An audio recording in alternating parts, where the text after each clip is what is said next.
Hey, salut tout le monde, c'est Maxia, j'espère que vous allez bien. Et aujourd'hui, on se retrouve pour une toute nouvelle vidéo totalement improvisée car je suis en retard sur mes projets, je suis désolé, mais je vais essayer de me rattraper plus tard. Aujourd'hui, j'ai envie de vous partager une réflexion que j'ai depuis un certain temps. Donc ne tardons pas plus longtemps et c'est parti.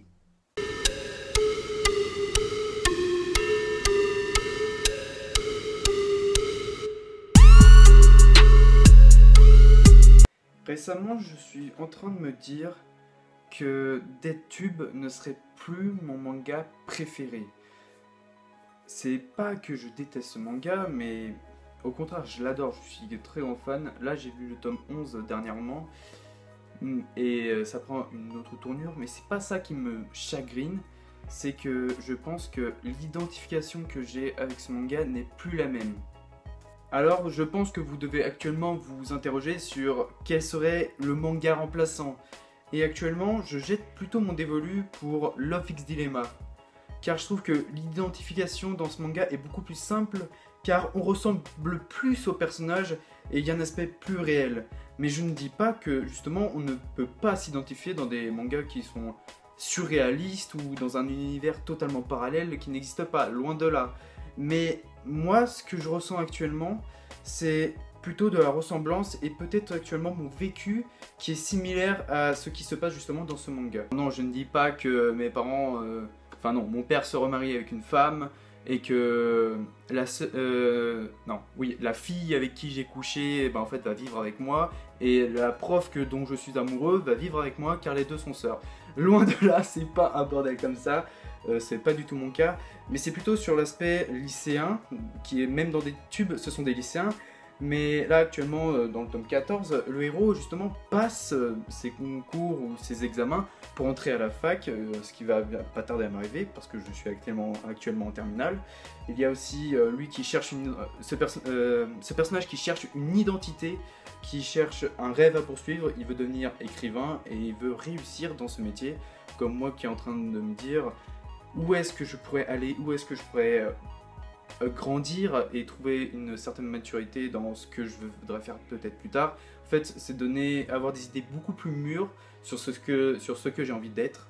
Et là, c'est beaucoup plus complexe que des tubes où c'est le but, c'est on va défoncer un site, comment dire, non, cette plateforme, donc on va dire que c'est YouTube.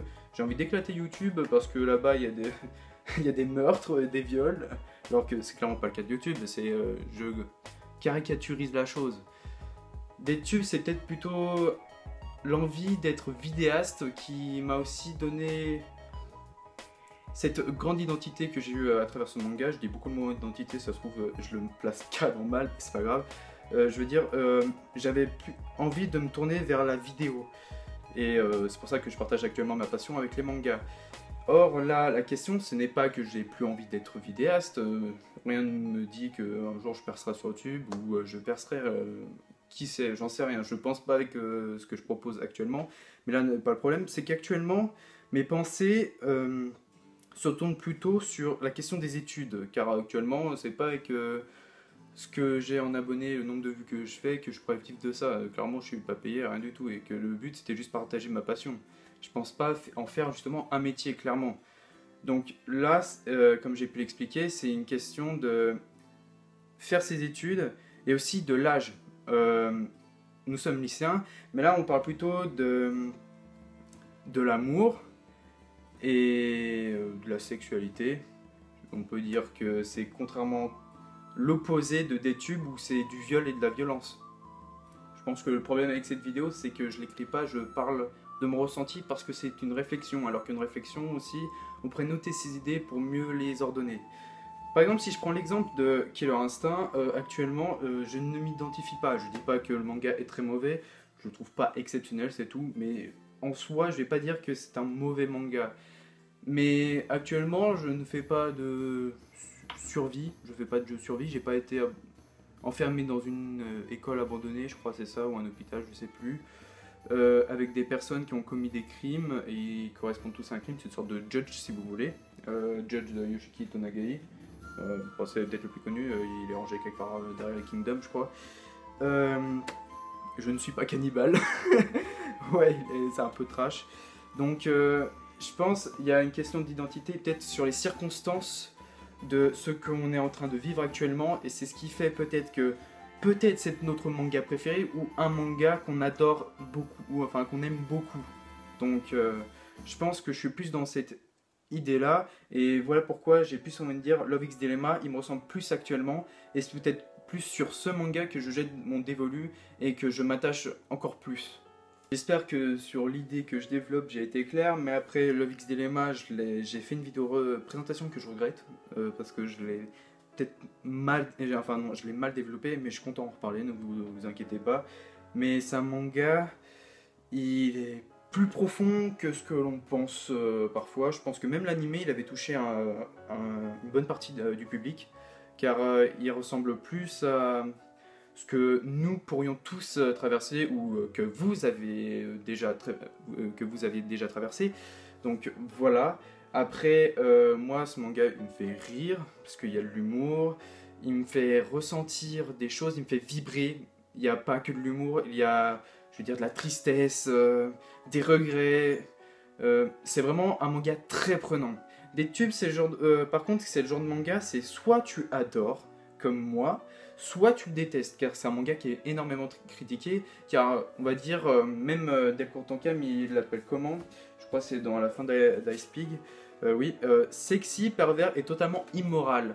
Il y a un problème de moralité, je pense, qui gêne certaines personnes et qui voient surtout ce genre de manga comme juste un truc avec plein de sexe et avec de la violence comme tout le monde aime.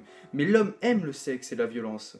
C'est pour ça qu'il y a un problème de moralité qui dénonce justement ce manga, je trouve. Et là, actuellement, avec le tome 11, il dénonce la lâcheté. Contrairement au tome 10 qui dénonçait que ce qui pourrissait justement les réseaux sociaux ou la plateforme comme YouTube, ce sont les spectateurs qui apprécient ce genre de contenu et c'est ce qui fait qu'il y a du contenu de plus en plus. Voilà. Donc on peut peut-être changer de dévolu car les mangas ne se ressemblent pas du tout. Mais là, pour redire ce que je me répète depuis le début, je pense que c'est sur les moments, les événements qu'on s'attache à un manga. Parce qu'avant c'était Re:Zero. Pourquoi je n'ai pas d'explication pour le moment, je n'ai pas de supposition, mais j'adorais ce manga. Peut-être que les personnages étaient trop attachants. Voilà, donc c'était mon anime préféré jusqu'à Clannad, qui là aussi, justement, j'en ai parlé de Clannad. Je me suis identifié dans les personnages car ça représente ce que je suis dans la vidéo, ma pire souffrance, il me semble. Je mettrai peut-être une étiquette, sûrement, une fiche, pardon. Et Clannad, justement, il me ressemble et je me suis identifié. C'est pour ça qu'il est devenu mon animé préféré, alors qu'avant c'était Re:Zero. Et actuellement pour le manga, je vais pas dire qu'il ressemble à Clannad, mais dans l'esprit il y a beaucoup de similarités. C'est ce qui fait que je m'identifie plus dans Love X Dilemma et que actuellement je pourrais dire que c'est mon manga préféré, contrairement à des tubes. Je pense que nous pouvons dire que c'était la fin de cette réflexion. J'espère que cette vidéo vous aura plu et qu'elle a été intéressante et que je n'ai pas été trop bordélique dans mes idées et ce que je voulais dire, car j'ai totalement pas noté la vidéo. En tout cas, voilà. J'espère que j'ai mis du peps parce que là, sur les dernières vidéos, je suis très fatigué et on a l'air que, enfin, j'ai l'air de dire, enfin non, de ne pas avoir envie de tourner, de me forcer et que clairement, on dirait que je fais juste des vidéos pour faire des vidéos et pas par passion. Alors que c'est pas du tout le cas, c'est que je suis très fatigué. Là, ce week-end, justement, j'ai pu prendre du repos. L'achat manga il devait normalement sortir aujourd'hui, sauf que en fait j'ai pas fini, j'ai lu que 4 mangas sur il y en a combien? Bon, plusieurs. Et l'épisode 2 de Quoi de neuf chez Meian, il va pas tarder à sortir aussi, mais j'ai pas encore lu l'ensemble des mangas là aussi, car il y en a beaucoup, donc ça va sortir en décembre et je décalerai peut-être l'épisode 3 de décembre vers après Noël, alors que je vais le faire avant ou peut-être avant Noël, non je sais pas, je verrai, je vais improviser. On verra bien, car je me suis débordé de projets et je m'embrouille un petit peu actuellement. Bon, sinon, c'était MaxGa, on met la main là et on dit bye.